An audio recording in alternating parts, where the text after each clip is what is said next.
వేల కోట్ల రూపాయలు ఇవాళ చేతులు మారినాయి కదా అక్రమంగా. ఇవాళ నడుతున్న సిట్ అధికారులు చాలా మంచి ఆఫీసర్లు. ఈ ఇద్దరి అధికారుల మీద మాకు ఏం వ్యతిరేకత లేదు.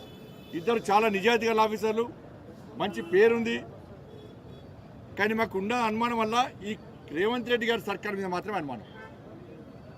సంవత్సరమే వేల ఫోన్ ట్యాప్ చేసినట్టు ఆధారాలు దొరికినాయి. మీకు ఎన్ని సంవత్సరాలు చెప్తారు దీన్ని? ఇంకా ఎన్ని సంవత్సరాలు చెప్తారు దీన్ని? కమిషన్లు ఇస్తారా, టైం పాస్ చేస్తారా? కమిషన్లు రిపోర్ట్ ఇచ్చాక ఎవరైనా చెల్లించుకోలేదా? ఇన్ని సంవత్సరాలకి సంవత్సరం దాటింది, ఏ ఒక్క రాజకీయ నాయకుడి మీద అరెస్ట్ చేసిరా మీరు? కేసీఆర్ గారిని, కేసీఆర్ కుటుంబం మీద చర్యలు తీసుకుని అరెస్ట్ చేసిరా ఎవరైనా? ఎందుకంటే ఇద్దరు ఒకటే. నేను ఈ అధికారులు అడుగుతున్నా, ఇవాళ ప్రభుత్వం అడుగుతున్నా, ముఖ్యమంత్రి గారు ఫోన్ ట్యాప్ చేశారు కదా, ముఖ్యమంత్రి గారిని పిలిచి విచారణ చేసే దమ్ము వీళ్ళకుందా, అధికారం వీళ్ళకుందా? సాక్షాత్తు జడ్జిల ఫోన్ ట్యాప్ చేశారు కదా, జడ్జిలను పిలిచి విచారణ చేసే అధికారం వీళ్ళకుందా?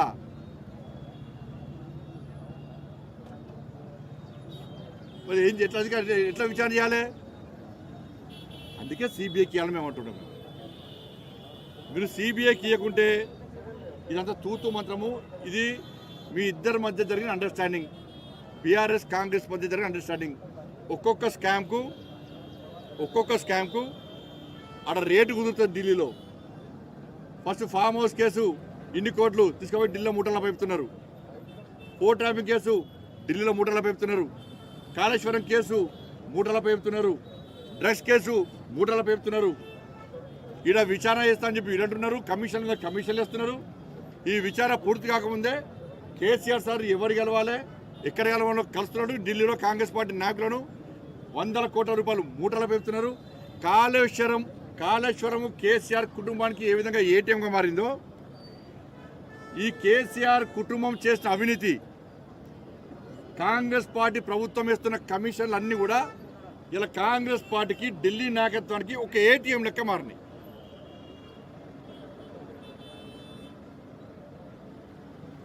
ఇంత జరుగుతుంటే కేసీఆర్ కుటుంబాన్ని అరెస్ట్ చేసి దమ్ములేదు. లాస్ట్ రాష్ట్ర ముఖ్యమంత్రి గారు ఏం చేశారు? క్లీన్ చీట్ ఇచ్చేసారు. ఇవాళ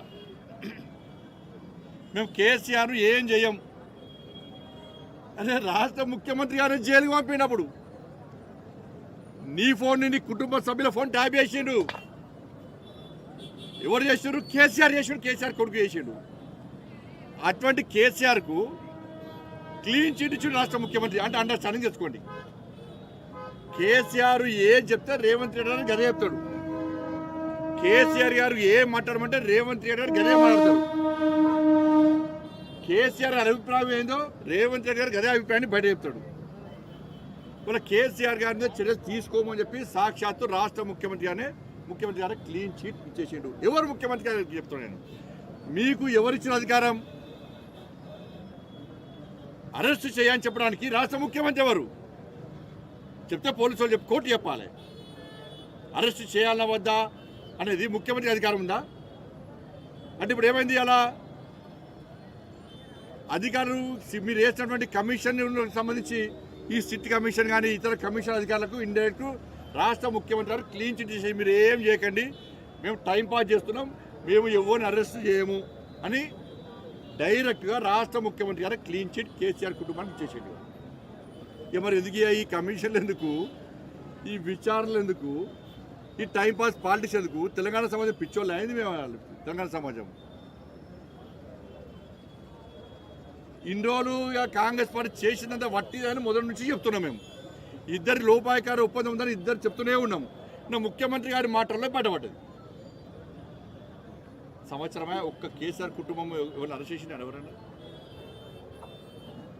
ఒక్క రాజకీయ నాయకుడు అరెస్ట్ చేసిరా? కాబట్టి అందుకే మేము మళ్ళీ డిమాండ్ చేస్తున్నాం, మీతో కాదు. ఆల్రెడీ మా రాష్ట్ర అధ్యక్షుడు రామచంద్రరావు గారు గత అంతకుముందే ఈ కేసును సిబిఐకి ఇవ్వాలని చెప్పి హైకోర్టులో పిటిషన్ వేయడం జరిగింది. మా మొదటి నుంచి కూడా కోరుతున్నాం. మేము ఈ ప్రభుత్వం మీద నమ్మకం లేదు.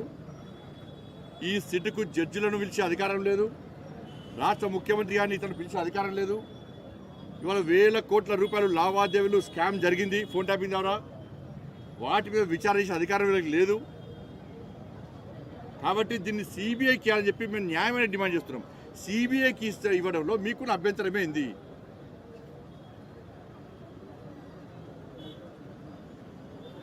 ఇలా భారతీయ జనతా పార్టీకి సంబంధించి అనేక రాష్ట్రాల్లో మేము అధికారంలో మేము అనేక రాష్ట్రాల్లో ఏ రాష్ట్రంలో కూడా ఏ ప్రతిపక్ష పార్టీ భారతీయ జనతా పార్టీ మీద ఫోన్ ట్యాపింగ్ చేస్తున్నారని చెప్పి ఎక్కడ ఆరోపణలు లేవు. ఒక్క తెలంగాణ రాష్ట్రంలో మాత్రమే ఉన్నాయి.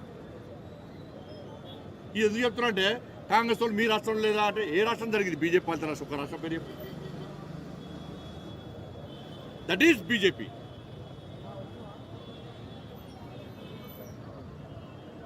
దయచేసి వీటి మీద మాకు నమ్మకం లేదు. అధికారుల మీద ప్రభుత్వం ఒత్తిడి తీసుకొస్తుంది. నేను ముఖ్యమంత్రి గారు మాట్లాడిన తర్వాత తెలంగాణ సమాజానికి పూర్తి అర్థమైపోయింది, బీఆర్ఎస్ కాంగ్రెస్ ఒక్కటే. వీళ్ళు ఏం చర్చించుకోరు. వాళ్ళు గతంలో దోసుకున్నారు, వీళ్ళు ఇప్పుడు దోసుకోవడానికి పోటీ పడుతున్నారు. కాబట్టి వీళ్ళ మీద వాళ్ళు విచారణ జరపరు, వాళ్ళ మీద వీళ్ళు విచారణ జరపరు. కాబట్టి సిబిఐకి అని చెప్పి భారతీయ జనతా పార్టీ డిమాండ్ చేస్తున్నది. ఇవాళ ఏదైతే ఎస్ఐబి సంబంధించి ఉన్నదో మన చాలామంది ఎస్ఐబిలో అధికారులు గతంలో బీఆర్ఎస్ పార్టీ ప్రభుత్వం రాకముందు అనేక మంది ఎస్ఐబిలో ఉన్న అధికారులు నక్సల్స్ విషయంలో ప్రాణత్యాగం చేశారు.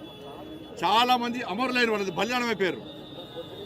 అటువంటి ఎస్ఐబిలో ఈ ప్రభాకర్ రావు అంటే రిటైర్మెంట్ అయిపోయిందండి. అయిపోయినాక డిఓటి టెలికాం డిపార్ట్మెంట్ సంబంధించి అధికారులు క్వశ్చన్ చేసినారు ఎవరిని? బీఆర్ఎస్ పార్టీ ప్రభుత్వాన్ని. అరే ప్రభాకర్ రావు అంటే రిటైర్మెంట్ అయిపోయిండు, అటువంటి వ్యక్తిని ఎస్ఐబిలో మీరు ఏ విధంగా మీరు పెడతారు? చాలా రహస్యాలు మేము ఇలా రికార్డ్ చేయాల్సి వస్తుంది. మావోయిస్టులకు సంబంధించి ఎట్లా పెడతారు అంటే ఈ రాష్ట్ర ముఖ్యమంత్రి ఏం రాసింది తెలుసా? ఈయన ఐజీ అని రాసి రిప్లై ఇచ్చాడు. ఐజీ తప్పుడు రిప్లై ఇచ్చిండు ఈయన కేసీఆర్.